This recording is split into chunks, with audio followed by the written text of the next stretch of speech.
আপনি অন্য রুমে গিয়ে ঘুমান, আপনাকে দেখে আমার অস্বস্তি হচ্ছে। কেন?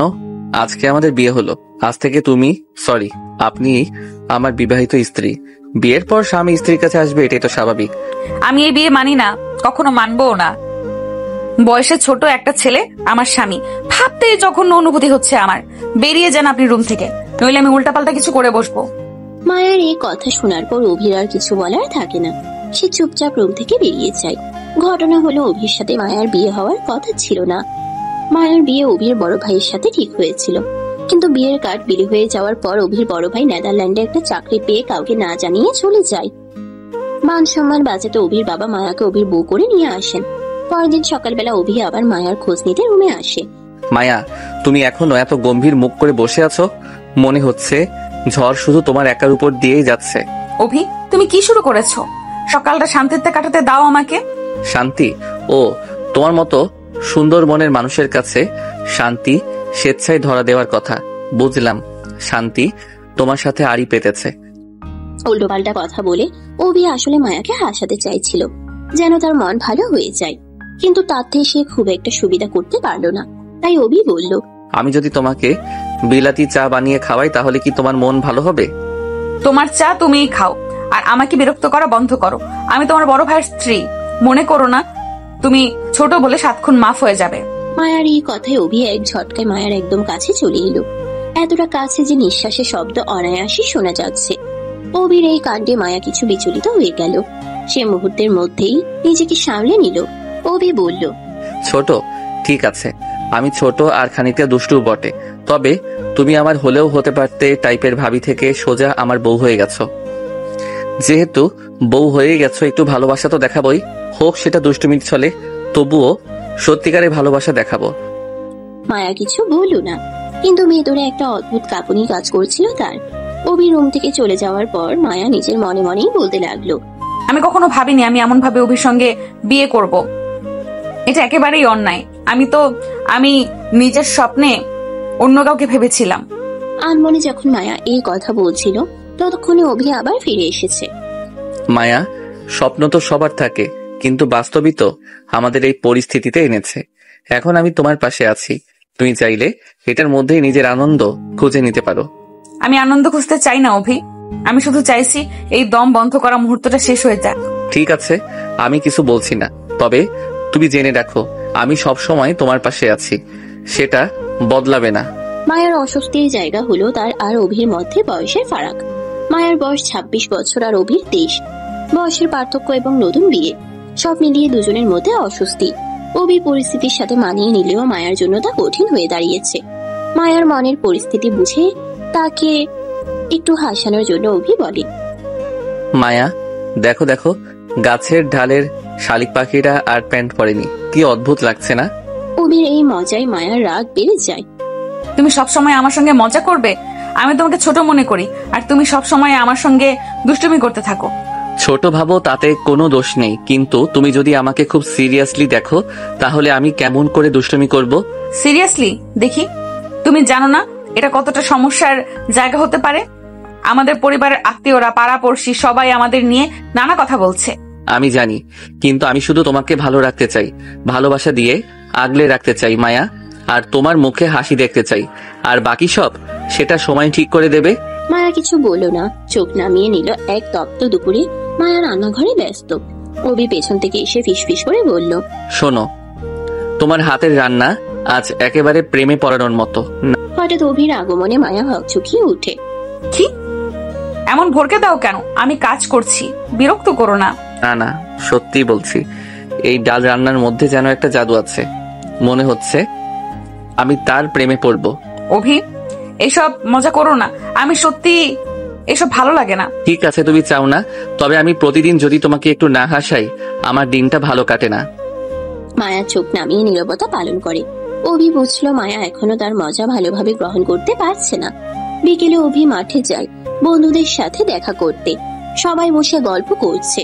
হঠাৎ অভির বন্ধু সোহেল এসে হাজির। সোহেল হেসে বলে, বন্ধু অভি, শুনেছি তুই সিনিয়র বউ বিয়ে করেছিস। বাহ, দারুণ সাহস। সিনিয়র বউ বিয়ে করতে কলিজা লাগে বেটা, যেই কলিজা আমার ছাড়া তোদের কারো নেই। তা বটেই, সিনিয়র বউয়ের তো ওজন বেশি হয়। এমন বউ তোর মতো বডি বিল্ডার ছাড়া কেউ সামলাতে পারবে না। তা কেমন কাটলো সিনিয়র বউয়ের সাথে বাসর রাত? বউ নিশ্চয়ই এক্সপিরিয়েন্স, যেহেতু সিনিয়র বলে কথা। সোহেলের এই কথায় বন্ধু মহলে হাসি রোল পড়ে গেল, কিন্তু অভির মাথা গরম হয়ে যায়। সে সোহেলের নাক বরাবর একটা ঘুষি দিয়েই বসবে এমনটা ভেবেও নিজেকে সামলে নিয়ে বলল, বউ সিনিয়র না জুনিয়র, এক্সপেরিয়েন্সড নাকি নন এক্সপেরিয়েন্সড, এসব চিন্তা না করে বরং মেয়েদের সম্মান করতে শেখ। মনে রাখিস, তোর আমার সবার মা ও মেয়ে। চোখের সামনে তাদেরকে কেউ বাজে কথা বললে রাগ ওঠা স্বাভাবিক। অভির কথায় বন্ধু মহলের হাসি বন্ধ হয়ে গেল। অভি আড্ডা থেকে উঠে সোজা বাড়িতে চলে এলো। রাতে হঠাৎ বৃষ্টি নামে, বিদ্যুৎ চলে যায়। মায়া জানালার পাশে বসে আকাশের দিকে তাকিয়ে থাকে। আবছা আলোয় মায়াকে এত মায়াবী আর আদুরে লাগছে, অভির মনে হচ্ছে একটুখানি ছুঁয়ে দিক। আমার মনে হচ্ছে মায়া বিষয়টা ভালোভাবে নেবে না। সে নিজেকে সামলে মায়ের সান্নিধ্যে এসে চুপচাপ মায়ের দিকে তাকিয়ে থাকে। বেশ কিছুক্ষণ কেটে যাবার পর মায়া অভিকে বলে, কি দেখছো এখানে? জীবনে কখনো মেয়ে মানুষ দেখোনি? দেখেছি, তবে তোমার মতো মায়াবী কাউকে দেখিনি। নিজের সীমানায় থাকো অভি, অতিরিক্ত কিছুই ভালো না। হয়তো, তবে আমি সত্যি তোমাকে ভালোবেসে ফেলেছি। ভালোবাসায় মত্ত হয়ে প্রেমের বীজ রোপণ করেছি। জানি একদিন ফুল ফুটবে আর ফলও ধরবে। আমার থেকে যত দূরে থাকবে ততই তোমার মঙ্গল। মায়া, আমি দূরে থাকতে পারছি না, আর তুমি বা এত দূরে থাকছো কেন? আমি কি এত খারাপ? না, কিন্তু আমি ভয় পাচ্ছি। আমাদের মধ্যে বয়স, অভিজ্ঞতা সবকিছু পার্থক্য তৈরি করছে। ভালোবাসা কি বয়স দেখে আসে? আমি সত্যি তোমাকে ভালোবাসি মায়া, তুমি কি সেটা মানবে না? আমি জানি না, আমার ভীষণ ভয় করছে। ভয় করবে না, আমরা একে অপরকে বুঝলে সব ঠিক হবে। মায়া চোখ নামিয়ে চুপ করে থাকে। অভি হাত চেপে ধরে ফিসফিস করে বলল, আমি দুষ্টুমি করি, খুচিতেই হাসাই, তবে সব ভেতরে সত্যি ভালোবাসা। মায়া এসে কণ্ঠ চাপা দিয়ে বলল, অভি তুমি সত্যিই দুষ্টু স্বামী। আর তুমি আমার সিনিয়র বউ, একদিন সবাই বুঝবে ভালোবাসা বয়স দেখে হয় না। পরের দিন সকালে ঘরের উঠোনে সূর্যের হালকা আলো ছড়িয়ে পড়ে। অভি জানালার পাশে দাঁড়িয়ে মায়াকে দেখছে যে সে উঠানে ভেজা কাপড় শুকাতে দিচ্ছে। মায়া, তুমি কি জানো সকালে তোমার হাসি দেখতে পেলে দিনের শুরুটা একদম আলাদা হয়ে যায়? অভি, তুমি কি আবার সেই কথা বলছো? আমি চাই না সবাই তোমার এই হ্যাংলামি শুনে হাসুক। যারা হাসবে তাদের বলবো আমি তোমাকে নিয়ে খুব সিরিয়াস। তুমি যে আমার সিনিয়র বউ, সেটা আমার জন্য গর্বের বিষয়। সিনিয়র বউ? তুমি জানো বয়সের ফারাক কতটা বড় দেওয়াল তৈরি করছে আমাদের মধ্যে? আমি তোমাকে ছোট মনে করি, আর তুমি সবসময় দুষ্টুমি করো। দুষ্টুমি? হ্যাঁ, আমি দুষ্টু, কিন্তু সেই দুষ্টুমিতেই আমার ভালোবাসা লুকিয়ে আছে। তুমি যদি সেটা বুঝতে পারো তাহলে ভয় বা দেয়াল কিছু থাকবে না। মায়া চুপ থাকে, চোখে এক অদ্ভুত ভাব। মনে হচ্ছে দুষ্টুমি হলেও ভেতরে কিছু সত্যি আছে। বিকেলে পরিবারের সবাই বসে গল্প করছে। অভির মা হেসে বলে, অভি, তুই মায়াকে একটু কম বিরক্ত কর। সে নতুন এসেছে, সারাক্ষণ আঠার মতো বইয়ের পিছু পিছু ঘুরিস কেন? মা, আমি শুধু চাই মায়া আমার দুষ্টুমির ছলে পড়েও একটু হাসি খুশি থাক, পুরনো বিষাদের স্মৃতি ওর মনে না পড়ুক। তোর যা ঠিক মনে হয় কর, তবে এমন কিছু করিস না যা মায়ের মনে তোর প্রতি বিষাদ তৈরি করে। ঠিক আছে মা, আমি যা করব বুঝে শুনে করব। পরের দিন দুপুরে মায়া রান্নাঘরে ব্যস্ত। অভি পেছন থেকে এসে মায়ার আঁচল টেনে ধরে ফিসফিস করে বলে, শোনো, তোমার হাতের রান্না আজ একেবারে অন্যরকম। আজ খাবার খেয়ে মনে হলো পেটের সাথে মনও ছুঁয়ে গেছে। আরে দুষ্টু, আমি কাজ করছি আর তুমি বিরক্ত করছো। সিনিয়র বউয়ের সাথে একটু দুষ্টুমি যায় যাচ্ছে। তুমি না সত্যি দুষ্টু স্বামী। তুমি কি কখনো থামো? সবসময় পিছু পড়ে থাকো আমার। থামবো না, কারণ তুমি আমার সিনিয়র বউ আর আমি তোমার দুষ্টু স্বামী। একটু দুষ্টুমি আমাদের সম্পর্কে চিনির মতো মিষ্টি। মায়া হালকা চোখ নামিয়ে কাজ চালিয়ে যায়। অভি বোঝে মায়া এখনো তাকে পুরোপুরি মেনে নেয়নি, হয়তো আরো কিছুটা সময় লাগবে। সন্ধ্যার উঠোনে পাড়া পড়শি সবাই বসে গল্প করছে। হঠাৎ সেখানে পাশের বাড়ির লতা আসে। সে অভিকে বলে, অভি ভাই, এলাকায় সব মেয়ে নিজের পেছনে ঘুরিয়ে শেষ কিনা বিয়ে করলে এক সিনিয়র মেয়েকে। হ্যাঁ করেছি, তাতে সমস্যা কি? সমস্যা আবার কি? সিনিয়র বউ, বয়সে বড়, ক্লাসে বড়, সবকিছুতেই বড় বড়। সামলে রাখতে পারবে তো, নাকি আবার দড়ি ছেড়ে পলায়ন করতে তোমার সিনিয়র বউ? বউ আমার, বিয়ে করছি আমি, কিন্তু সামলাতে পারবো কিনা সেই মাথা ব্যথা আমার থেকে তোদের বেশি কেন? মাথা ব্যথা হবে। কত মেয়ের হৃদয় ভেঙেছো তুমি, আর শেষে কিনা বিয়ে করলে সিনিয়র বউ। আমি কারো মন ভাঙিনি, কাউকে কখনো কথা দেইনি, কাউকে ভালোবাসিও বলিনি। তবুও যদি কারো মন ভেঙে থাকে সেই দায় আমার নয়। অভি সামান্য রেগে কথাগুলো বলে সেখান থেকে চলে যায়। লতা অভির চলে যাওয়ার পানে তাকিয়ে থাকে। তখন পাশ থেকে স্নিগ্ধ বলে, লতাপু, অভি ভাইয়ার বিয়ে নিয়ে তুমি খুশি না, তাই না? খুশি হওয়ার কথা ছিল কি? ওকে আমি ছোটবেলা থেকে ভালোবাসি। ওকে পাওয়ার জন্য কত কত বিয়ে ভেঙেছি, কিন্তু ও কি করলো? বড় ভাইয়ের জন্য ঠিক করা মেয়েকে বিয়ে করে ফেললো। আমি বুঝি না অভিদের পরিবারে এত লুকোচুরি কেন। চাচা তো মান সম্মান বাঁচাতে মায়া ভাবির সাথে অভি ভাইয়ার বিয়ে দিয়েছে। আর ঘটনাটা এত জলদি ঘটে গেছে যে পরিবারের 2-1 ছাড়া কেউ জানতেও পারেনি। মান বাঁচাতে গিয়ে যে আমার মন ভেঙে দিয়েছে, হৃদয়ের রক্তক্ষরণ আমি কাকে দেখাবো? ছলছল চোখে লতা চলে যায়। লতা দেখেনি খানিকটা আড়াল থেকে মায়াও তার কথাগুলো শুনেছে। রাতের বেলা হঠাৎ বৃষ্টি নামে, ঘরের আলো কমে যায়। মায়া জানালার পাশে দাঁড়িয়ে আকাশের দিকে তাকিয়ে থাকে। মায়া, তুমি এখানে কেন দাঁড়িয়ে আছো? তোমার কি মন খারাপ? না, কিন্তু আমি ভয় পাচ্ছি। আমাদের মধ্যে বয়স, অভিজ্ঞতা সবই দেওয়াল তৈরি করছে। ভালোবাসা কি বয়স দেখে আসে? আমি সত্যি তোমাকে চাই মায়া, তুমি কি সেটা মানবে না? আমি জানি না, আমার ভীষণ ভয় হচ্ছে। ভয় করবে না, আমরা একে অপরকে বুঝলেই সব ঠিক হবে। মায়া চোখ নামিয়ে চুপ থাকে। অভি হাত চেপে ধরে ফিসফিস করে। সকালবেলা ঘরের উঠোনে সূর্যের হালকা আলো ছড়িয়ে পড়ছে। অভি জানালার পাশে দাঁড়িয়ে মায়ের দিকে তাকাচ্ছে। মায়া চুপচাপ কাপড় শুকোতে দিচ্ছে। তার চোখে মুখে কিছুটা চিন্তার ছাপ। অভি তখন বলে, মায়া, আজকে তুমি কি আমার সঙ্গে একটু ঘুরতে বের হবে? আমি আজ একটু ব্যস্ত। তুমি জানো না যে আমার ঘরের কাজগুলো শেষ করতে হবে? ব্যস্ত? তুমি কি জানো ব্যস্ত থাকলেও তোমার হাসি না দেখলে আমার দিনের শুরুটা ভালো হয় না? অভি, আমি চাই না তুমি সবসময় আমার উপর নজর রাখো। আমি একটু শান্তিতে থাকতে চাই। ঠিক আছে, আমি তোমার দিকে নজর দিব না, তবে তুমি যদি একবার আমার দিকে তাকাও আমি আড়াল থেকেও বুঝতে পারবো। মায়া কিছু বলল না। অভি চুপচাপ দাঁড়িয়ে থাকে, কিন্তু মনে হচ্ছে সে ভেতর থেকে শান্তি খুঁজছে। দুপুরে অভি রান্নাঘরে আসে। মায়া রান্না করছিল। অভি চিৎকার করতে করতে বলে, মায়া, আজ তোমার রান্নার ঘ্রাণে মনে হচ্ছে ক্ষুধায় আমার পেটে ইঁদুর দৌড়াচ্ছে। খিদে বেড়ে গেছে কয়েক গুণ। তুমি সত্যি অনেক সুস্বাদু রান্না করো। অভি, তুমি কি আবার শুরু করেছো? আমি কাজ করছি, বিরক্ত করো না। আর শোনো, আমি খুব ভালো করে জানি যে আমার রান্না মোটেও এতটা স্বাদের হয় না যতটা তুমি বাড়িয়ে বলছো। বিরক্ত হইও না প্লিজ, আমি শুধু সত্যি বলছি। তুমি জানো তোমার হাতের রান্নার সাথে আমার মনটা হালকা হয়ে যায়। মায়া চোখ নামিয়ে চুপ করে থাকে। অভি কিছুক্ষণ থেমে হালকা কণ্ঠে, আমি জানি তুমি এখনো আমাকে ছোট ভাবছো এত বাজি ছেলের সাথে কিভাবে মানিয়ে নিবে, কিন্তু আমি একটু দুষ্টু হলেও আমি সত্যি তোমাকে ভালোবাসি। মায়ার চোখে হঠাৎ অদ্ভুত কণার আলো ফুটে ওঠে। মনে হচ্ছে অভি দুষ্টুমির ভেতর সত্যি ভালোবাসার ছাপ আছে। বিকেলে উঠোনে সবাই গল্প করছে। হঠাৎ অভির চাচাতো ভাই বলে, অভি, তোদের কাণ্ডে গ্রামে হল্লা পড়ে গেছে। তুই তো সিনিয়র বউকে বিয়ে করে দিব্যি ভালো আছিস, কিন্তু গ্রামের মানুষের প্রশ্নের উত্তর দিতে গিয়ে আমাদের অবস্থা নাজেহাল। সবাই শুধু কানা ঘোষা করছে। গ্রামের মানুষদের কামাই তো আমি বা আমার বউ খায় না, তাহলে তাদের এত মাথা ব্যথা কেন? তাদের মাথা ব্যথার কারণ হলো এমন ঘটনা এই গ্রামে আগে কখনো ঘটেনি। তাহলে তাদের মাথা ব্যথা নিয়ে তাদের থাকতে দাও, কিছুদিন পর এমনিতেই সব চুপচাপ হয়ে যাবে। দুই ভাইয়ের কথার মাঝেই মায়া এসে অভির পাশে এসে দাঁড়ায় আর বলে, অভি, আমি আর এসব কিছু চাই না। আমি চাই না সবাই আমাদের নিয়ে কথা বলুক। আমার এসব খুবই খারাপ লাগে। মায়া, আমি জানি লোকে কথা বলবেই, তাই বলে তো লোকের কথায় আমাদের জীবন চলতে পারে না। আমি শুধু চাই তুই আমার পাশে থাকো। বাকি সবাইকে কি বললো কিছুই কানে নেওয়ার দরকার নেই। তোমার সহজ কথা আমার কাছে অদ্ভুত লাগে। তুমি সব সময় সহজভাবে সব মোকাবেলা করো, আমি পারি না। আমি জানি, তাই তো আমি তোমার পাশে দাঁড়ানোর চেষ্টা করছি।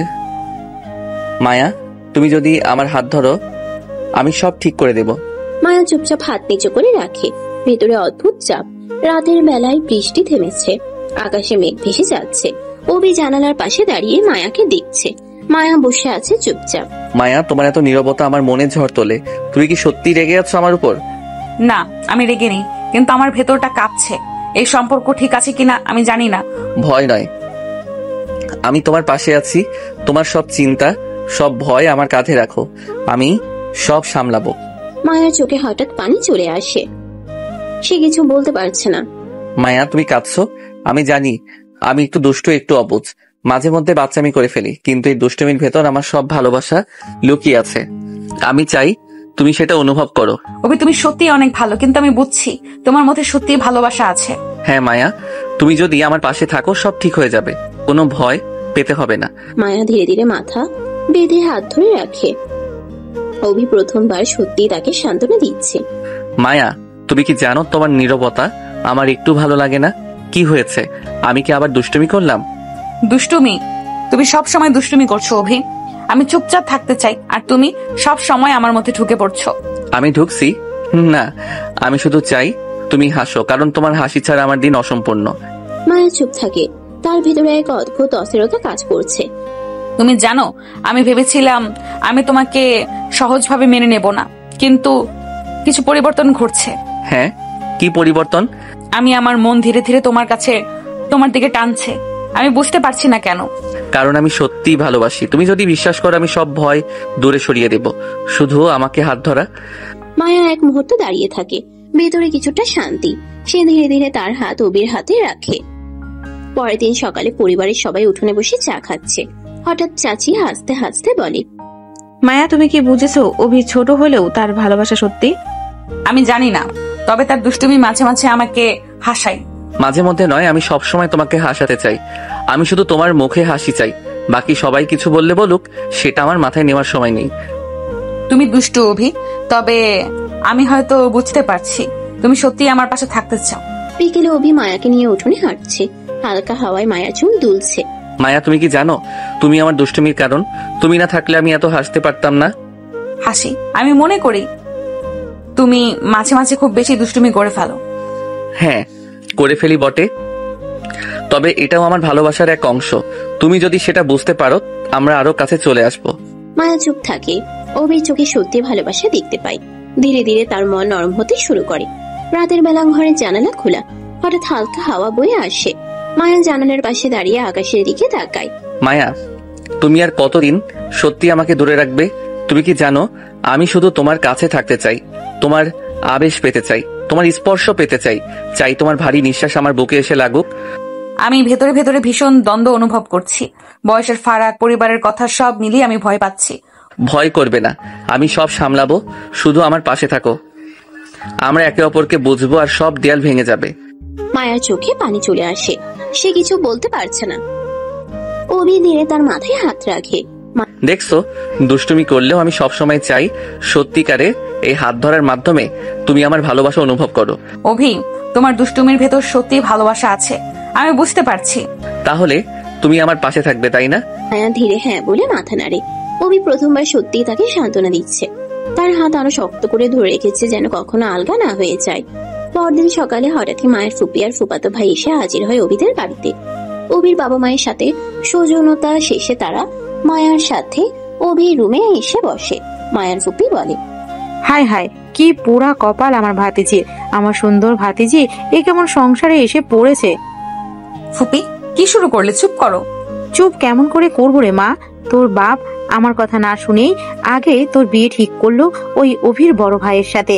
ওই হতছাড়া তো আমার ভাতিজির মূল্য বুঝলোই না। বিয়ের কার্ড বিলি হয়ে যাবার পর সে পালাইছে। কত বড় হারামজাদা হলে এমন করতে পারে? প্লিজ ফুপি, এসব কথা বলো না, আমার শুনতে ভালো লাগে না। মারে, তোর কপাল দেখে আমার খুবই কষ্ট লাগে। এখন তুই কিভাবে মানিয়ে থাকবি এই বাড়িতে? বয়সে ছোট ছেলের সাথে কিভাবে মানিয়ে নিবি? আমি জানি না ফুপি, আমি কিচ্ছু জানি না। আমার কোনো কিছুই ভালো লাগে না। তোর বাপকে কত করে বললাম মায়াকে আমায় দিয়ে দাও, আমি মায়াকে চোখের মনি করে রাখবো, মেয়ের মতো আদর করে রাখবো, কিন্তু তোর বাপে শুনলো না। ফুপি, এই বাড়ির মানুষ এতটাও খারাপ না। খারাপ ভালোর এখনো কি দেখেছিস মা? যে পরিবার ছেলের মত না নিয়ে বিয়ে ঠিক করে তারা আর কত ভালো আমার জানা আছে। যদি তারা ছেলের মতামতে প্রাধান্য দিত, ছেলের পছন্দ বুঝতো, তাহলে আজকে তোর এই গতি হতো না। বড় ছেলের বদলে ছোট ছেলেকে বিয়ে করে এই বাড়িতে আসতে হতো না। ফুপির এই কথায় মায়া কি বলবে বুঝতে পারছে না। ফুপি মায়ার আর একটু কাজ ঘেঁষে বসে বলল, শোন মা, তোকে কষ্ট করে এই বাড়িতে মানিয়ে নিতে হবে না। তুই শুধু আমাকে একবার বল, বাকি সব আমি বুঝে নিব। মানে? মানে হলো তুই যদি রাজি থাকিস তাহলে তোকে আমি এখান থেকে নিয়ে যাব, আর আমার ছেলের বউ করে আমার বাড়িতে মেয়ের মতো আদর করে রাখবো তোকে। তুই শুধু একবার রাজি হয়ে যা। কিন্তু এটা কিভাবে সম্ভব? আমার তো অভির সাথে বিয়ে হয়ে গেছে। তাতে কি, আমি তোকে নিয়ে গিয়ে নিজের বাড়িতে রাখবো।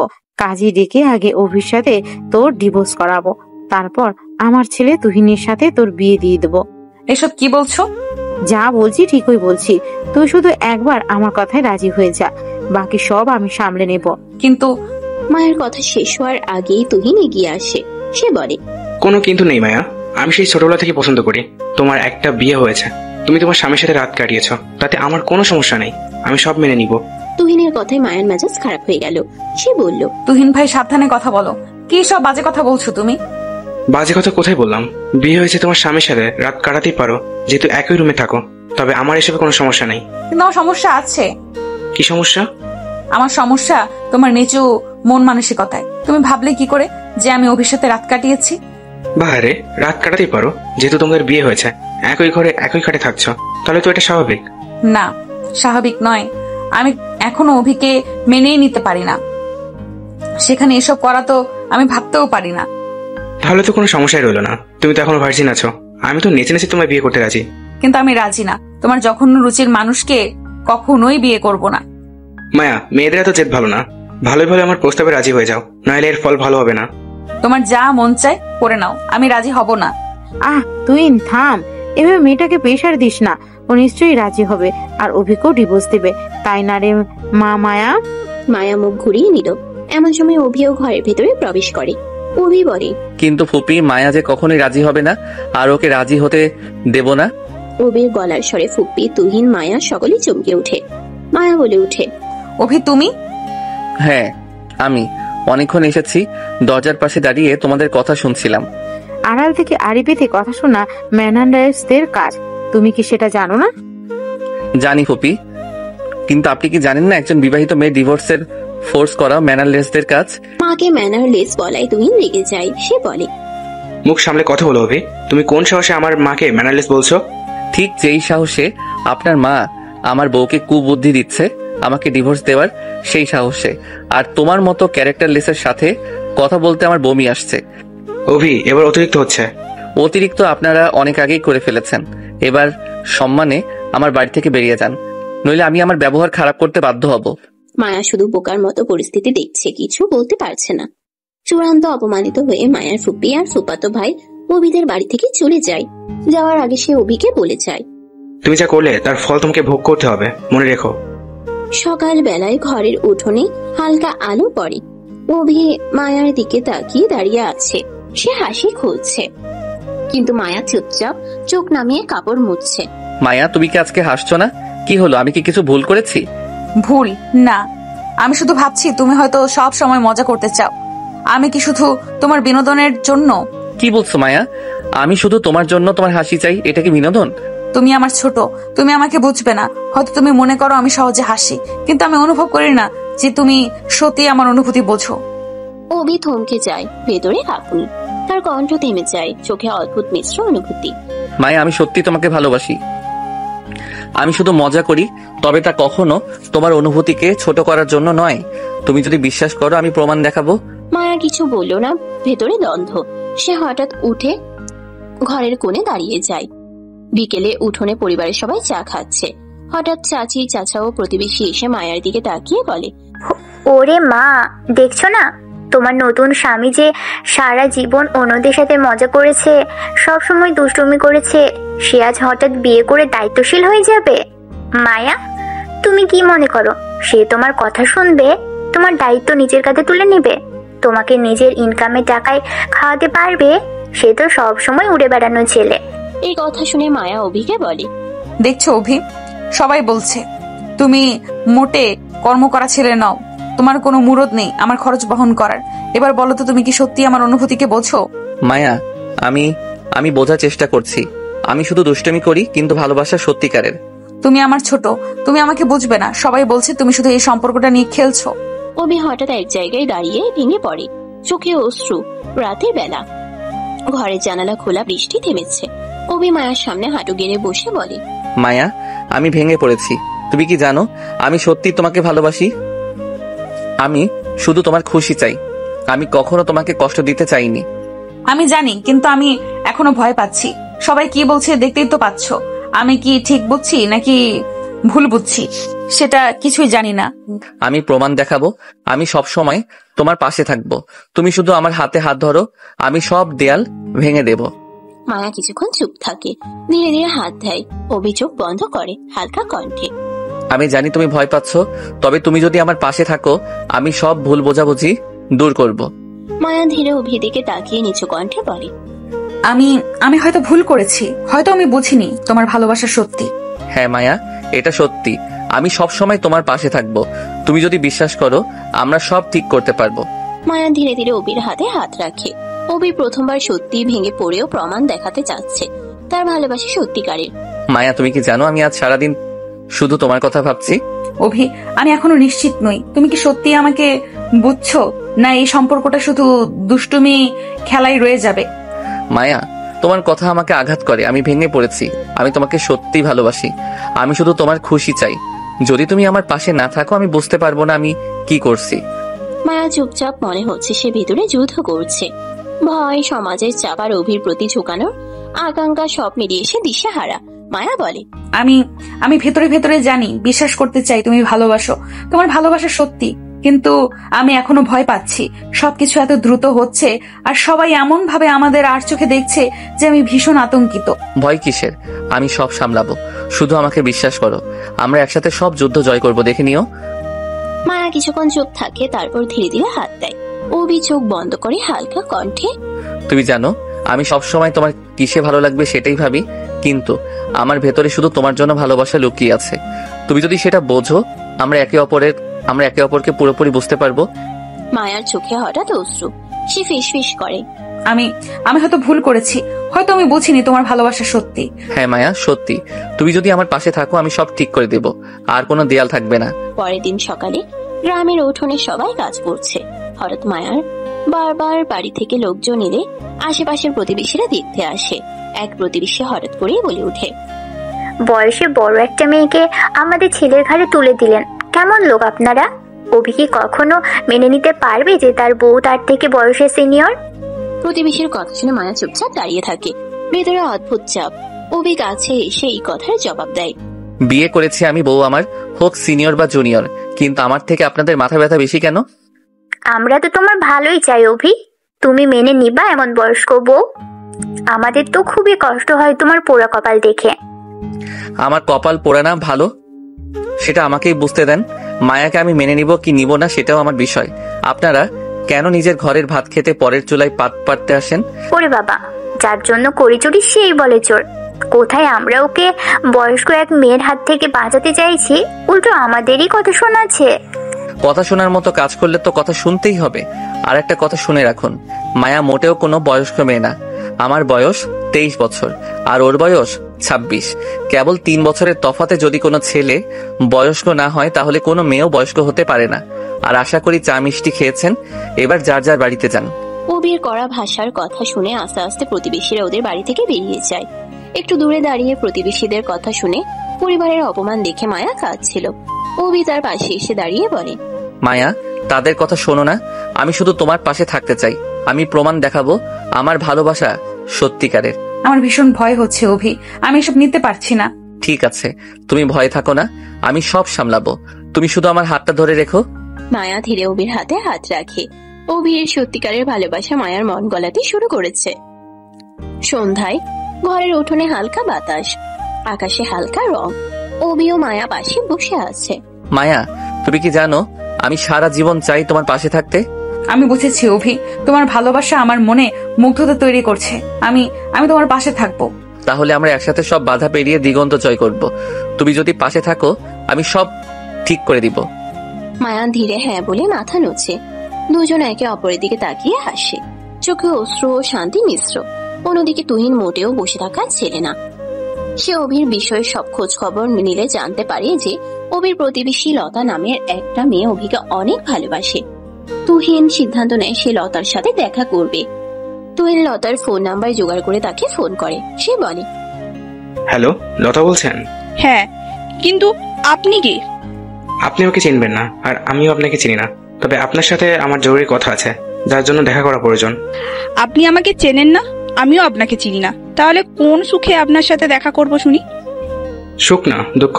দুঃখে দেখা করবেন। কি বলছেন যাতা? যা তা বলছি না, প্লিজ একবার দেখা করুন, সব জানতে পারবেন। আমি অপরিচিত কারোর সাথে কথা বা দেখা করতে স্বাচ্ছন্দ্য বোধ করি না। কিন্তু আমার সাথে আপনার দেখা করতেই হবে। যদি আপনি আপনার প্রিয় মানুষকে ফিরে পেতে চান, তাহলে আমার সাহায্য আপনার লাগবেই। মানে কি বলতে চাচ্ছেন? কে আমার প্রিয় মানুষ? অভিকে পেতে চান তো? তাহলে আমার সাথে দেখা করুন। আপনি অভিকে কিভাবে চেনেন, আর অভি আমার প্রিয় মানুষ আপনাকে কে বলেছে? এত প্রশ্নের উত্তর তো ম্যাডাম ফোনে দিতে পারবো না, সেই জন্য দেখা করতে হবে। কখন, কোথায় আসতে হবে? আগামীকাল বিকেল 5টায় উজান ব্রিজের পাশে মনোবিলাস নামের একটা রেস্টুরেন্ট আছে, সেখানে চলে আসবেন ঠিক বিকাল 5টায়। সময়টা মনে রাখবেন। কথা শেষ করে তুহিন ফোন কেটে দিল। এদিকে লতা ভাবতে থাকে, কে এই লোক, কি চাই তার কাছে, অভির ব্যাপারে কিভাবে জানলো। যাই হোক, পরের দিন বিকেল 5টায় লতা পৌঁছে যায় মনবিলাস রেস্টুরেন্টে। সে রেস্টুরেন্টে ঢুকে দেখতে পায় কোনার টেবিলে একটা সুন্দর দেখতে সানগ্লাস পরা একটা ছেলে বসে চা পান করছে। সে ফোন বের করে গতকাল ফোন আসা নাম্বারে কল করতেই টেবিলে বসে থাকা ছেলেটার মোবাইল বেজে ওঠে। লতা সেদিকে এগিয়ে যায়। লতা বলে, আপনি গতকাল ফোন করেছিলেন? আপনি লতা? জি। বসুন প্লিজ। লতা চুপচাপ সামনের টেবিলে বসে পড়ে। তুহিন ততক্ষণে চোখের সানগ্লাস খুলে ফেললো। তুহিনকে দেখে লতা ছোট্ট মতো একটা ধাক্কা খেলো। এত সুন্দর ছেলে তো অনেকদিন দেখেনি। তুহিনও লতাকে দেখে কিছুটা চমকেছে, কারণ লতা মেয়েটা সুন্দরী বটে। তুহিন বলে, আপনার মতো সুন্দরী মেয়ে সকাল বিকাল চোখের সামনে দেখেও অভি মায়াকে কিভাবে বের করে ফেললো? আপনি কি ওদের বিয়ে ইতিহাস জানেন না? জানি, অবশ্যই জানি, বরং খুব ভালো করে জানি। আপনি আসলে কে বলুন তো? আপনি জানলে হয়তো অবাক হতে পারেন। আমি আসলে মায়ের ফুফাতো ভাই। অনেকদিন দেশের বাইরে ছিলাম, কিছুদিন আগে ছুটিতে দেশে এসেছি। ও, তা আমার কাছে কি চান? হেল্প চাই। আমি কিভাবে আপনাকে সাহায্য করব? আমি নিজেই মরে বেঁচে আছি। যেন সবসময় বেঁচে থাকেন সেই ব্যবস্থা করতেই আমি আপনাকে সাহায্য করব, আর আপনিও আমাকে সাহায্য করবেন। বুঝলাম না আপনার কথা। দেখুন, আপনি অভিকে ভালোবাসেন, আর আমি মায়াকে ভালোবাসি। মায়ের কি আপনার সাথে প্রেম ছিল? প্রেম থাকার পরও সে অভিকে বিয়ে করলো কেন? না না, প্রেম নয়, আমি মায়াকে পছন্দ করি, ওকে আমার চাই। ওর পরিবারে বারবার প্রস্তাব পাঠানোর পরও মায়ের বাবা রাজি হয়নি আমার সাথে বিয়ে দিতে। কেন? আত্মীয়ের সাথে আত্মীয়তা করা মায়ের বাবা পছন্দ করেন না, তাই তিনি আমাকে বারবার ফিরিয়ে দিয়েছেন। কিন্তু এখন আমি মায়াকে ফিরে পেতে চাই। সেটা কিভাবে সম্ভব? মায়ের অভির তো বিয়ে হয়ে গেছে। তাতে কি, বিয়ে যেমন হয় ডিভোর্সও তেমন হয়, আর সেই জন্য আমার আপনার সাহায্য প্রয়োজন। আমি কিভাবে সাহায্য করতে পারি? আপনি অভিকে ডিস্ট্রাক্ট করার চেষ্টা করুন, তাকে আপনার ভালোবাসা প্রকাশ করুন, আপনার দিকে টান তৈরি করার চেষ্টা করুন। একই সাথে মায়ের সাথে সখ্যতা গড়ে তুলুন। মায়াকে অভির বিষয়ে বাজে মন্তব্য করুন। মায়ের সামনে অভিকে চরিত্রহীন প্রকাশ করুন। এতে কি কাজ হবে? হবে, অবশ্যই হবে, কাজ হতেই হবে। কি পারবেন না? পারবো কিনা জানি না, তবে চেষ্টা করতে ছাড়বো না। কথাবার্তা শেষ করে তুহিন আর লতা যার যার বাড়িতে ফিরে যায়। পরের দিন সকালে লতা আসে মায়ের সাথে দেখা করার জন্য। আমি ভেতরে আসতে পারি? আপনি? আমি লতা, পাশের বাসা থাকি। আপনি তো রুম থেকে খুব কম বের হন, তাই আমাকে ছেড়েন না। ও, বসুন না, দাঁড়িয়ে আছেন কেন? ভাবলাম যেহেতু আপনি আমাদের ভাবি হয়েই গেছেন, তাহলে পরিচিত হতে চলেই আসি। পাশাপাশি বাড়ি, অথচ পরিচয় না থাকলে কিভাবে হয় বলুন? হ্যাঁ, তা তো বটেই। আপনি বসুন, আপনি আপনার জন্য খাবার কিছু নিয়ে আসি। আপনি লিকার চা খাবেন নাকি দুধ চা? অভির তো দুধ চা পছন্দ, ওর মতো আমারও দুধ চা পছন্দ। মায়া একটু চমকালো। সে অভিকে চা বানিয়ে দেয় ঠিকই, কিন্তু অভির যে দুধ চা পছন্দ তা সে জানতো না। মায়া রুমের বাইরে গিয়ে চা নাস্তা নিয়ে ফিরে আসে। চা ভালো আছে। আপনি বুঝি খুব ভালো রান্না করেন? মোটামুটি পারি, খুব বেশি না। ওর অভির আবার আমার হাতে পাস্তা অনেক পছন্দ, ওকে প্রায় বানিয়ে খাওয়াতাম। অভির পাস্তা পছন্দ? কখনো আমাকে বলেনি তো। আপনার সাথে অভির বিয়েটা তো হঠাৎই হয়েছে, ও বেচারা হয়তো এখনো আপনাকে মেনে নিতে পারেনি। তাছাড়া অভি হলো এই এলাকার ক্রাশ। এই এলাকায় এমন কোনো মেয়ে নেই যার সাথে অভি ফ্লার্ট করেনি। কি বলছেন এইসব? অভি আসলেই এমন? ওর কথাবার্তা আচরণে তো কখনোই আমার এমনটা মনে হয়নি। আপনি এর বউ, তোরাই না আপনার সামনে নিজের আসল রূপটা দেখাবে। কত কত মেয়েকে যে সে কথা দিয়েছে, এখনো ওর বিয়ের কথাটা পুরোপুরি ছড়িয়ে পড়েনি। ছড়িয়ে পড়লে অভির তো খবর আছে। মানে হলো কোনো মেয়ে যদি এই বাড়ির সামনে এসে অনশনে বসে, আমি তো মোটেও অবাক হব না। অভি এমনটা হতে পারে আমি কখনো ভাবতেই পারিনি। মাত্র তো বিয়ে হলো, আরো অনেক কিছুই দেখা বাকি আছে। ধীরে ধীরে যত অভি সম্পর্কে জানবেন তত বুঝতে পারবেন আপনি আপনার জীবনে সবচেয়ে বড় ভুলটা করেছেন অভিকে বিয়ে করে। নিজের কথাগুলো বলা শেষ হলে লতা চলে যায়। মায়া ভাবতে থাকে এতদিন তাহলে অভি যে ওকে খুশি রাখার জন্য এত কথা বলতো, ভালোবাসি বলতো, সব তাহলে মিথ্যে। অভিদের বাড়ি থেকে ফিরেই লতা তুহিনকে ফোন করলো। হ্যালো তুহিন, আমি আপনার কথা মতো কাজ শুরু করে দিয়েছি। Good, very good. মায়ের এক্সপ্রেশন দেখে কি মনে হলো, কাজ হবে কি? হতেই হবে। আমি এমন ভাবে বিষ ঢেলেছি যে মায়ের বোন বিষাক্ত হতে বাধ্য। ঠিক আছে, কাজ চালিয়ে যান, আমি আপনার পাশেই আছি। সত্যি পাশে আছেন তো? পরে আবার লেজ গুটিয়ে পালিয়েন যেন। ম্যাডাম, তুহিন লেজ গুটিয়ে পালানোর মতো মানুষ না। আপনি এখনো আমার সম্পর্কে কিছুই জানেন না। যখন জানবেন তখন আবার প্রেমেও পড়ে যেতে পারেন। প্রেম এত সহজ হলে কবে থেকে? কত বছর ধরে চেষ্টা করছি অভিকে, একটু পটাতে পারিনি। So sad. এবার যেহেতু সুযোগ পেয়েছেন সেটা কাজে লাগান। আপনি আগে মায়াকে তো নিয়ে যান, মায়া চলে গেলে আমি অভিকে ঠিক পেয়ে যাব। ফোন কেটে লতা ভাবতে লাগলো তুহিন ছেলেটা মোটেও মন্দ নয়, কিন্তু সে শুধু অভিকেই চায়। রাতের বেলায় অভি রুমে এসে দেখলো মায়া মন খারাপ করে বসে আছে। সে বলে, আকাশে কোথাও তো মেঘ জমেনি, বরং চকচকে একটা চাঁদ আছে। ওই চাঁদ দেখেও এই চাঁদের মন খারাপ কেন? অভি প্লিজ, আমি এখন মোটেও মজা করার মুডে নেই, না তোমার মজা সহ্য করার মুডে আছি। কি হয়েছে, তুমি এভাবে কথা বলছো কেন? অভি, তোমার উচিত ছিল আমাকে বিয়েটা না করা। হঠাৎ বিয়ে নিয়ে কেন কথা তুলছো? কথা তুলছি কারণ বিয়ে করে তুমি তোমার এনজয়েবল লাইফ হ্যাম্পার করেছো। তোমার শোকে কোনো মেয়ে কবে না জানি সুইসাইড করে বসে। কি যাতা বলছো? আমার জন্য কেউ কেন সুইসাইড করবে? করতেই পারে। তুমি কথা দেবে একজনকে আর বিয়ে করবে আরেকজনকে, তাও আবার সিনিয়র একটা মেয়েকে, তাহলে তো তোমার গার্লফ্রেন্ডরা মাইন্ড করবেই, তাই না? আমার গার্লফ্রেন্ড? আমার আবার গার্লফ্রেন্ড এলো কোথা থেকে? আমি আবার কথাই দিলাম কাকে? তোমার কোনো গার্লফ্রেন্ড নেই? আজ অব্দি কোনো মেয়েকে তুমি ভালোবাসি বলনি? না রে বাবা, আমি কখনই কাউকে ভালোবাসি বলিনি, কাউকে কথাও দেইনি। কিন্তু তোমাকে এসব কথা কে বলেছে? কেউ না। মায়া প্লিজ সত্যি করে বলো, তোমাকে এসব কে বলেছে? আমি তার খবর করে দেব। বললাম তো কেউ বলেনি। অভি বুঝতে পারলো মায়া কিছু বলবে না। সে রুম থেকে বেরিয়ে সোজা তার মায়ের কাছে চলে গেল। মা, আজকে বাড়িতে কে এসেছিল? কেউ তো আসেনি। কেন? ভালো করে মনে করো কেউ এসেছিল কিনা। ও হ্যাঁ, মনে পড়েছে, লতা এসেছিল। অনেকক্ষণ মায়ের সাথে আড্ডা মেরে গেছে। ও, বুঝতে পেরেছি ঘটনা। কি হয়েছে বাবা, আমাকে খুলে বল। মা, তুমি তো জানো লতা আমাকে পছন্দ করে, ইভেন এটা সবাই জানে। আমি তো কখনো ওকে পছন্দ করি বা ভালোবাসি এসব কিছুই বলিনি। তাহলে কেন সে মায়াকে উল্টাপাল্টা কথা বলে গেছে? সে কি, আমি তো ভালো মনে ওকে মায়ের কাছে পাঠিয়েছিলাম। এই মেয়ে তো যে এমন ত্যাডামি করবে বুঝতে পারিনি। দাঁড়া, কালোকে পেয়ে নি, আচ্ছা মতো বকে দেব, আর আমাদের বাড়িতে আসা বন্ধ করে দিব। থাক, তোমাকে কিছু করতে হবে না, আমি বিষয়টা দেখে নিচ্ছি। পরের দিন অভি একটা বাচ্চা ছেলেকে দিয়ে লতাকে ডেকে পাঠায়। লতা আসতে এসে বলে, আমার সাথে তোমার কিসের দ্বন্দ্ব? তোমার সাথে আবার কিসের দ্বন্দ্ব থাকবে? তুমি তো আমার। কথাটা বলতে গিয়ে লতা থমকে যায়। তখন অভি বলে, দেখো লতা, আমার মনে পড়ে না যে আমি এমন কোনো ব্যবহার তোমার সাথে করেছি যাতে তোমার মনে হয় যে আমি তোমাকে পছন্দ করি বা ভালোবাসি। সত্যিই কি তোমার মনে হয় তুমি এমন কিছুই করনি? তুমি যে আমার হাতে বানানো পাস্তা পছন্দ, তোমার চোখে যে আমি নীল শাড়ি পরলে সুন্দর লাগে, আমার পড়াশোনায় কোনো সমস্যা হলেই যে তুমি রাত বিরেতে আমার কাছে আসতে সমাধান করে দেওয়ার জন্য, এগুলোকে একটা মেয়ে তোমার প্রেমে পড়ার জন্য যথেষ্ট না? না, যথেষ্ট নয়। তোমার যদি আমার প্রতি ফিলিংস ছিলই তাহলে আগে কেন বলনি? বলার সুযোগটা পেলাম কোথায়? বলার অনেক সুযোগ ছিল, কিন্তু তার চেয়ে বড় কথা তোমার আমার প্রতি ফিলিংস থাকলেও আমার কখনোই তোমার প্রতি কোনো ফিলিংস আসেনি। কেন? তুমি আমার এত প্রশংসা করতে, কেন আমার কাছে ছুটে যেতে? আমরা প্রতিবেশী লতা, ঘুরিয়ে ফিরিয়ে দূর সম্পর্কের আত্মীয় হই, সেই জন্যই যেতাম। তোমার মাও আমাকে ছেলের মতোই ভালোবাসতেন, তাই যেতাম। তোমার বড় ভাই আমার সমবয়সী, বন্ধু সুলভ, তাই যেতাম। কিন্তু এসবের মাঝে ভালোবাসা কোথায় দেখলে? দেখছি, ভালোবাসা দেখছি, আমার বেহায় মন দেখছে। পারিনি নিজেকে আটকাতে। ভেবেছি তুমি হয়তো আমাকে পছন্দ করো।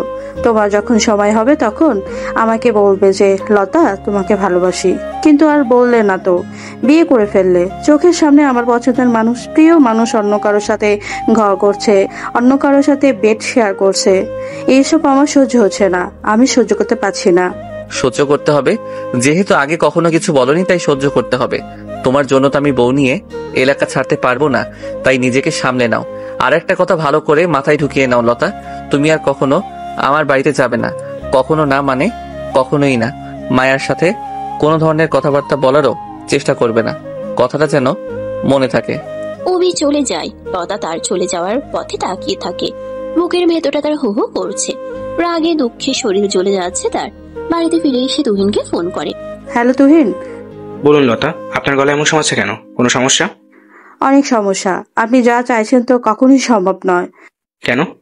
কারণ অভি রক্ষা কবচের মতো মায়াকে আগলে রেখেছে, কোনো কিছুই ওদের আলাদা করতে পারবে না। অভি দুনিয়া উল্টো পাল্টো হয়ে গেলেও মায়ের হাত কখনো ছাড়বে না। কিন্তু আপনি যে সকালে বললেন কাজ হবে। হতো যদি মায়ার স্বামী অভি না হয়ে অন্য কে হতো। ওটা অভি, সে কখনো নিজের জায়গা ছেড়ে দেয় না, মায়াকেও ছাড়বে না। ওই অভিকে আমি ছাড়বো না। লাভ নেই, তার থেকে বরং নিজেদেরকেই সামলে নেওয়া উচিত।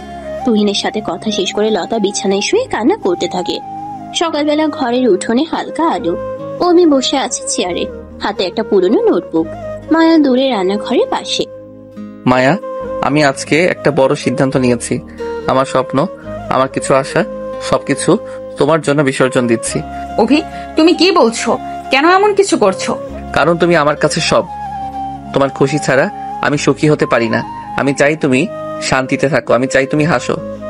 মায়া হঠাৎ থেমে দাঁড়িয়ে যায়, ভিতরে এক অদ্ভুত চাপ। অভি, তুমি কি সত্যি সবকিছু ত্যাগ করেছো? তুমি কি বলছো এটা কত বড় সিদ্ধান্ত? হ্যাঁ আমি জানি, কিন্তু তুমি যদি পাশে না থাকো সব মূল্যহীন মনে হবে। আমি শুধু চাই তুমি আমার পাশে থাকো। মায়ার চোখে অশ্রু, সে চুপচাপ দাঁড়িয়ে আছে। বিকেল বেলা ঘরে মায়া আর অভি একসাথে বসে আছে। আমি বুঝতে পারছি তুমি সত্যিই আমাকে ভালোবাসো। আমি কখনো ভাবিনি কেউ এমন ভাবে আমার জন্য সব বিসর্জন দেবে। হ্যাঁ মায়া, আমি জানি এটা সহজ নয়, তবে যদি তুমি পাশে থাকো আমি সব ঠিক করে দেব। আমাদের ভালোবাসায় যত সব বাধার দেয়াল আছে সব ভেঙে দিতে পারবে। মায়া প্রথমবার সত্যি অনুভব করে ভালোবাসা শুধু শব্দ নয়, এটা আত্মত্যাগ। পরদিন সকালে পরিবারের সবাই একসাথে নাস্তা করছিল, তখন চাচি হেসে, মায়া, তুমি কি দেখেছো অভি সত্যি তোমাকে আগলে রেখে তোমার পাশে থাকার আপ্রাণ চেষ্টা করছে? সে সবকিছু তোমার জন্য করছে। হ্যাঁ আমি বুঝতে পারছি, সে সত্যিই আমাকে ভালোবাসে। তোমরা দুজন এভাবেই সারা জীবন কাছাকাছি পাশাপাশি থেকো। জীবনের ঝড় আসবে, সেই ঝড় কাটিয়ে জীবনের পথগুলো আমাদের পাড়ি দিতে হয়। সকল ঝড় ঝাপটা সয়ে নিয়ে স্বামী স্ত্রী একে অপরের পাশে থাকতে হয়। স্বামী স্ত্রীর বন্ধন আল্লাহ তৈরির একটি বন্ধন। এই বন্ধনকে কখনোই অবহেলা অসম্মান করতে নেই, তাহলে আল্লাহ নারাজ হন। চাচি, আমি চেষ্টা করবো অভিকে মেনে নিতে। আমার সাথে একটু সময় প্রয়োজন। যেহেতু তোমাদের সম্পর্কটা হঠাৎই হয়ে গেছে, কোনো আয়োজন ছাড়াই, আবার তোমরা একে অপরকে বোঝার সময়টুকুও পাওনি, সেহেতু একটু সময় লাগবেই। তবে আমার বিশ্বাস তোমরা একদিন খুব ভালো থাকবে, একে অপরের পরিপূরক হবে। চাচির কথায় মায়া কিছু বলে না। ততক্ষণে সেখানে অভি চলে এসেছে। সে বলে, আপনি চিন্তা করবেন না চাচি, আমি সবসময় মায়ার পাশে ছায়ার মতো আছি, আর আমি সবসময় থাকবো। পরিবারের সবাই দেখে ধীরে ধীরে তারা তাদের সম্পর্কে শান্তি অনুভব করছে। সন্ধ্যায় বৃষ্টি থেমেছে, আকাশে মৃদু আলো। মায়া ও অভি একসাথে চা খাচ্ছে। চায়ের কাপ নামিয়ে মায়া বলে, অভি, আমি তোমাকে হারাতে চাই না, আমি চাই তুমি সব সময় পাশে থাকো। মায়া, আমি কখনো তোমাকে ছাড়বো না। তুমি যদি পাশে থাকো সব ভালোবাসা সত্যি হয়ে যাবে, আমাদের সুন্দর একটা সংসার হবে। মায়া ধীরে ধীরে মাথা নিচু করে, চোখে অশ্রু। অভি তার হাত শক্ত করে ধরে। দুজন একে অপরের দিকে তাকিয়ে হাসে, মন শান্তি আর ভালোবাসায় ভরে। রাতের বেলা অভি মায়া পাশে বসে ঘরে জানালা দিয়ে পূর্ণিমার চাঁদ দেখছে। মায়া তখন বলে, অভি, তুমি কি সত্যি আর ঢাকা যাবে না? না, আর ঢাকায় যাব না। জেলা শহরের কলেজ থেকেই মাস্টার্স করব, তারপর একটা ব্যবসা শুরু করব, আর সব সময় তোমার কাছাকাছি থাকবো। তুমি আমার জন্য এত ভালো ক্যারিয়ার ছেড়ে দিবে? দেব, কারণ আমি তোমার জন্য সব করতে পারি। আমি আজ ভাবছি তুমি আমার জন্য কত বড় ত্যাগ করছো। আমি কখনো সত্যিই বুঝিনি তুমি আমার পাশে এইভাবে থাকবে। মায়া, আমি সবসময় বলেছি তুমি ছাড়া আমার সুখ অসম্পূর্ণ। তুমি যদি পাশে থাকো আমি সবকিছু করতে পারি। মায়া হাত ধরে অভির দিকে তাকায়। আমি চাই না তুমি কখনো হারিয়ে যাও বা আমাকে ভুল বোঝো। আমি চাই সব সময় আমার পাশে থাকো অভি। আমি তোমাকে সত্যিই ভালোবাসতে শুরু করেছি। সত্যি মায়া, তুই জানো না আমি আজ কত আনন্দিত। তোমার ভালোবাসা আমাকে ধন্য করেছে। মনে হচ্ছে আমি আনন্দে পাগল হয়ে যাব। মনে হচ্ছে ওই চাঁদটা আমি হাতে পেয়ে গেছি। আমি সব সময় তোমার পাশে থাকবো মায়া, সব সময়। সারা জীবনের প্রতিটা মুহূর্ত তুমি হাত বাড়ালেই আমাকে পাবে। মায়া হেসে কণ্ঠ চাপা দিয়ে চোখে পানি, হৃদয় আনন্দে ভরে। পরদিন সকালে অভির মা আসে মায়ের কাছে। মায়া মা, কি করছো? কিছু না আম্মু, এই কাপড় গোছাচ্ছি। মায়া, তুমি শুধু আমাদের ছেলের বউ নও, তুমি আমাদের মেয়ে। আমি জানি তোমার আর অভির বিয়েটা একটা কাকতালীয় ঘটনা, কিন্তু কাকতালীয় হলেও ঘটনাটা যেহেতু ঘটে গেছে আর অভিও তোমাকে মন থেকে মেনে নিয়েছে, আমি চাই তোমরা দুজন সুখে থাকো, ভালো থাকো। আসলে মা হওয়ার কথা ছিল একজনের, বউ হয়ে গেছে আরেকজনের বউ। সিনিয়র হয়ে জুনিয়রকে বিয়ে করতে হয়েছে। আমার মনটা মানিয়ে নিতে একটু সময় নিচ্ছে, তবে আমি শুধু এইটুকু বলতে পারি যে আমি চেষ্টা করছি। আমার বড় ছেলে যা করেছে তাতে লজ্জায় আমার তোমার সামনে মুখ দেখানোর উপায় নেই। এমন শিক্ষা আমি আমার ছেলেতে দেইনি, কিন্তু আমার বড় ছেলে আমার শিক্ষার মান রাখেনি। ওকে আর কখনোই আমি এই বাড়িতে ফিরতে দেব না। যে ছেলের মা বাবার সম্মান পরিবারের সম্মানের চেয়ে ক্যারিয়ার বড়, সেই ছেলেকে আমি আর কখনোই আমার বাড়ির ত্রিসীমানায় আসতে দেব না। তোমার শ্বশুর আব্বুকে বলবো সব সম্পত্তি অভির নামে লিখে দিতে, যেন আর কখনোই আমার তেদর বড় এই বাড়িতে পা রাখার সাহস না পাই। যে ছেলে নিজের মা বাবার সম্মানের চিন্তা নেই, সে ছেলে মা বাবার সম্পত্তি পাবারও কোনো অধিকার নেই। মায়া কি বলবে বুঝে পায় না। আবার অভির মা বলেন, দেখো মায়া, আমার অভি সবসময় সব পরিস্থিতিতে তোমার পাশে থাকবে। তোমাকে ভালো রাখার জন্য সে সবকিছু করছে। তুমি আমাদের উপর বিশ্বাস রাখো। আমার অভি কখনো তোমার সাথে কোনো অন্যায় হতে দেবে না, আর সে নিজেও কোনো অন্যায় করবে না। অভির মা কথাগুলো বলে চলে গেলেন। মায়া তার চলে যাওয়ার পানে তাকিয়ে থাকে। মায়ার অদ্ভুত লাগে মাঝে মধ্যে যে এত ভালো একটা পরিবার, দুটি ছেলের জন্ম, একজন অনেক ভালো তো আরেকজন আসতো একটা শয়তান। পরে সকালে অভির মায়ের ফোনে একটা অপরিচিত নাম্বার থেকে ফোন আসে। অভির মা ফোন রিসিভ করেন। হ্যালো, কে? কেমন আছো? কে বলছেন আর কাকেই বা ফোন দিয়েছেন? আমাকে চিনতে পারছেন না? আমি তোমার ছেলে মা, পাভেল। পাভেল হলো অভির বড় ভাই, যে বিয়ের মাত্র 3 দিন আগে পালিয়ে বিদেশ চলে গিয়েছিল। পাভেল পালিয়ে যাওয়ার কারণে অভি বাধ্য হয়ে মায়াকে বিয়ে করেছে। অভির মা পাভেলের নাম শুনেই রেগে গেলেন। আমার পাভেল নামের কোনো ছেলে নেই, আমার শুধু একটাই ছেলে, যার নাম অভি। মা, তুমি প্লিজ আমার উপর রাগ করো না, আমার সাথে একটু ভালোভাবে কথা বলো। আমি অপরিচিত কারোর সাথে কথা বলি না। আমি তোমার সন্তান, তোমার বড় ছেলে পাভেল। বললাম তো, আমার পাভেল নামে কোনো ছেলে নেই, আমার একটাই ছেলে অভি। যে ছেলে বাবা মায়ের নাক কেটে মান সম্মান নষ্ট করে, সমাজের কাছে ছোট করে পালিয়ে যায়, সে অন্তত আমার সন্তান হতে পারে না। পিঠ দেখে পালিয়ে যাওয়ার শিক্ষা আমি অন্তত আমার সন্তানদের দেইনি। মা প্লিজ একটু বোঝার চেষ্টা করো, আমার কাছে আর কোনো উপায় ছিল না। এত ভালো অফার হাতছাড়া করলে আমার ক্যারিয়ার নষ্ট হয়ে যেত। আর তোর জন্য যে আমার ছোট ছেলের জীবন নষ্ট হলো, তার বেলায় আমার ছোট্ট ছেলেটা বাবা মায়ের সম্মানের কথা ভেবে নিজে থেকে 3 বছরের বড় মেয়েকে বিয়ে করতে বাধ্য হলো। সিনিয়র বউ নিয়ে আমার ছেলেটাকে সংসার করতে হচ্ছে। দুজনের মধ্যে বয়সের যেমন ফারাক, মনে ঠিক ততটাই ফারাক। আমার ছোট্ট ছেলেটার ক্যারিয়ার শেষ হয়ে গেছে, তার এখন গ্রামে পড়ে থাকতে হচ্ছে, আর তুই নিজের ক্যারিয়ারের কথা বলছিস? তোর লজ্জা করে না? আমাকে মাফ করে দাও মা, আমি ভুল করেছি তোমাদের কষ্ট দিয়ে। আরে, তোর যদি বিয়ে নাই করার থাকতো তাহলে আমাদেরকে আগে বলে দিতি, তাহলে তো ওই মেয়েটার পরিবারে মুখ পড়তো না, আর আমাদের পরিবারের সম্মানও বেঁচে যেত। তুই নিজ হাতে সব নষ্ট করেছিস। মা প্লিজ মাফ করে দাও, ভুল হয়ে গেছে। কিছু কিছু ভুল কখনো শোধরানোর যায় না পাভেল, এই ভুলটাও শোধরানো যাবে না। তুই আর কখনো আমাকে ফোন করবি না। আমার জন্য, আমার স্বামীর জন্য তুই মৃত। ফোন কেটে দিলেন অভির মা। মায়াকে তিনি অভির পাশে অনেক কষ্টে মেনে নিয়েছেন। এখন তিনি চান না পাভেল আবার ফিরে আসুক। রান্নাঘরের ধোঁয়া উঠছে। মায়া সকালে সবাইকে নাস্তা খাইয়ে নিজে চুলোর সামনে বসে শাক করছিল। চোখে লালচে ক্লান্তি, মুখে ফ্যাকাশে ভাব। অভি ঘরে ঢুকতেই লক্ষ্য করলো মায়ার শরীর ভারসাম্য হারাচ্ছে। এই মায়া, দাঁড়াও, কি হলো? তুমি তো কাঁপছো। না, কিছু না, মাথাটা একটু ঘুরছে। তুমি অযথা ভয় পাচ্ছ। এটাকে তুমি অযথা বলছো? তোমার মুখটা আয়নায় দেখেছো? একদম ফ্যাকাশে। অভি তাড়াতাড়ি গ্লাসে পানি এনে মায়ের হাতে দিল। মায়া পানি খেয়ে বলে, আমি ঠিক আছি অভি, শুধু একটু ক্লান্তি ছাড়া আর কিছু না। ক্লান্তি? সকাল থেকে এক ফোঁটা খাবার না খেয়ে তুমি কাজ করছো, কখনো নিজের কথা ভাবো? তোমরা সবাই খেয়ে নিয়েছো, আমার আর কি দরকার? অভির বুক মোচড় দিয়ে উঠল। সে কাছে গিয়ে নিচু স্বরে বলল, শোনো, তুমি যদি নিজেকে শেষ করে ফেলো আমি বাঁচবো কি দিয়ে? অভি। কথা শেষ হওয়ার আগেই মায়া ঢলে পড়লো।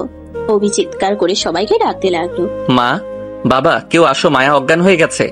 ঘরে হইচই পড়ে গেল। পরিবারের সবাই ছুটে এলো, কিন্তু অভি এক মুহূর্তও দেরি করলো না। মায়াকে কোলে তুলে বাইরে বেরিয়ে গেল হাসপাতালের উদ্দেশ্যে। হাসপাতালে মায়া স্ট্রেচারে শুয়ে, ডাক্তার পরীক্ষা করছে। অভি দরজার বাইরে পায়চারি করছে, চোখ লাল হয়ে আছে।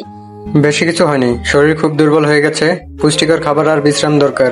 আমি কতবার বলেছি ওকে কাজ কম করতে, খাবার ঠিক মতো খেতে। ডাক্তার সাহেব, আজকে কি এখানে রাখা যাবে? হ্যাঁ, আজকে ভর্তি রাখাই ভালো। অভি কেবিনের ভিতরে গিয়ে মায়ার হাত ধরে বসে পড়ল।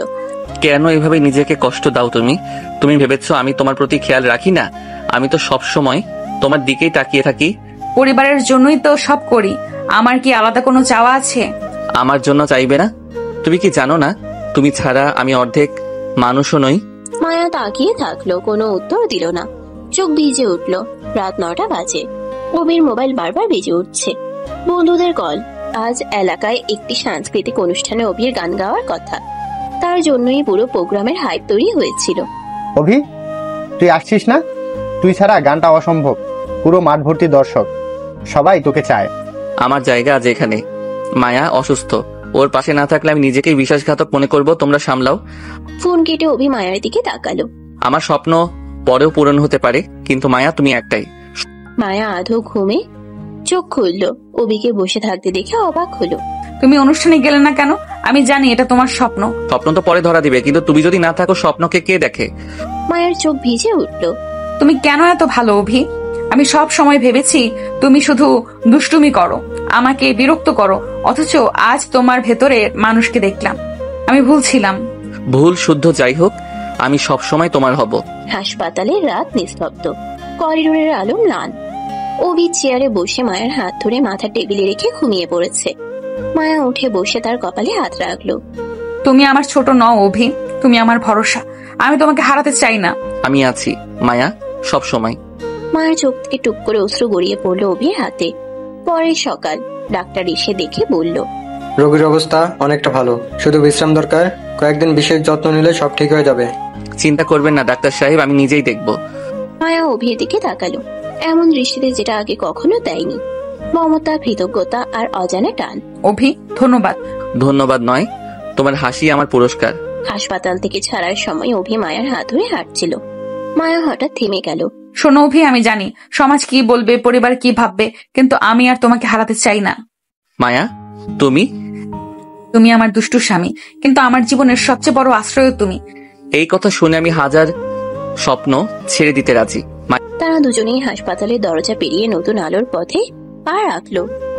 এক মিষ্টি বিকেলে হঠাৎ করে তুহিন তার পরিবার নিয়ে লতাদের বাড়িতে হাজির। লতা আর তার পরিবার খানিকটা চমকে গেছে হঠাৎ আসা মেহমান দেখে। লতার পরিবার মেহমান আপ্যায়নে ব্যস্ত হয়ে যায়। তুহিনের বাবা লতার বাবাকে বলে, ভাই সাহেব ব্যস্ত হবেন না, আমি বুঝতে পারছি যে আমরা হঠাৎ এসে আপনাদেরকে বিপদে ফেলছি, কিন্তু বিশ্বাস করুন এটা ছাড়া আর আমাদের কোনো উপায় ছিল না। অনেকটা ছেলের জোড়াজোড়িতে আমরা হঠাৎ চলে এলাম। সমস্যা নেই ভাই সাহেব, মেহমান হলো নিয়ামত, আপনারা আসাতে আমরা খুশি হয়েছি। ভাই সাহেব, আমি সোজা কথার মানুষ, তাই সোজাসুজি বলি। আমাদের ছেলে তুহিন সৌদি আরব থাকে, মোটামুটি ভালোই কামায়।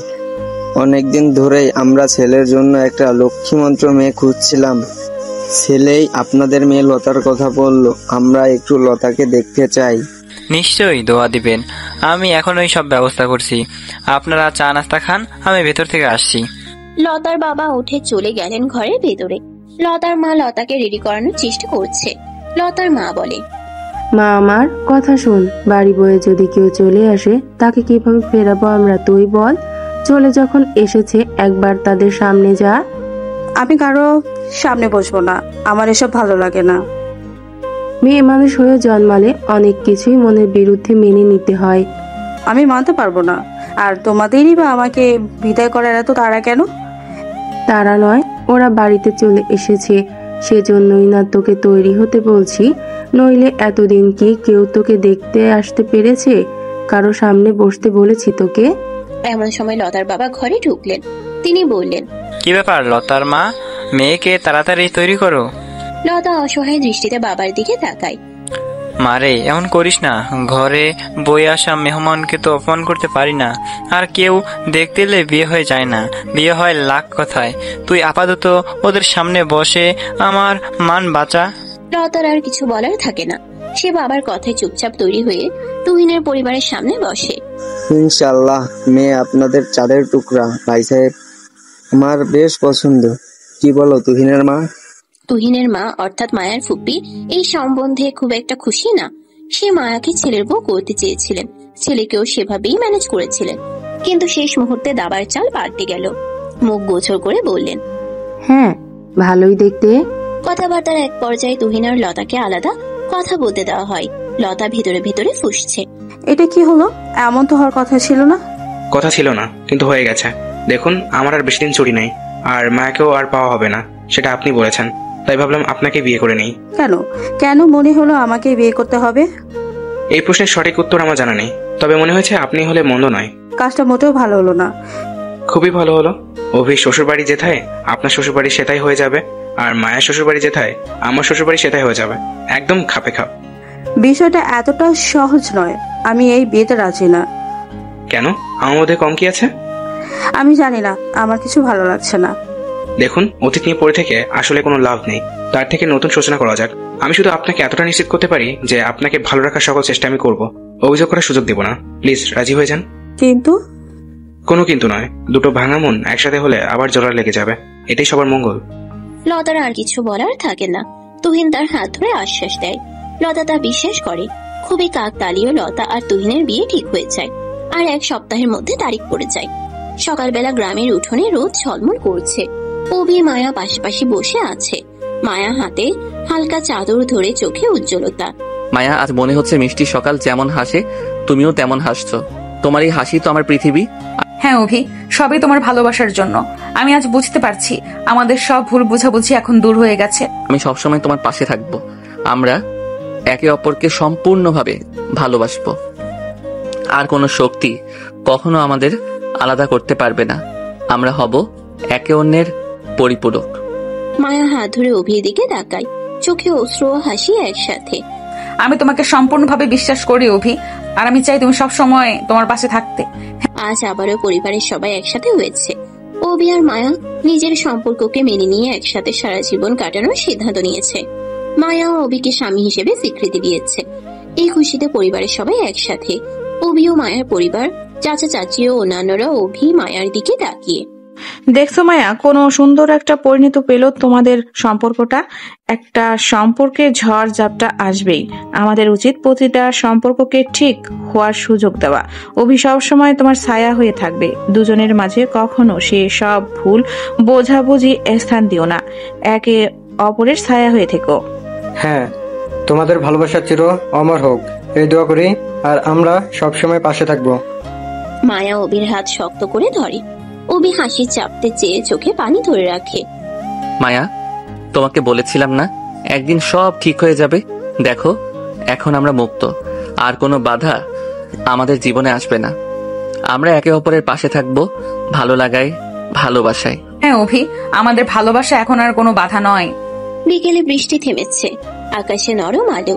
অভি মায়া নদীর পাড়ে ঘুরতে এসেছে।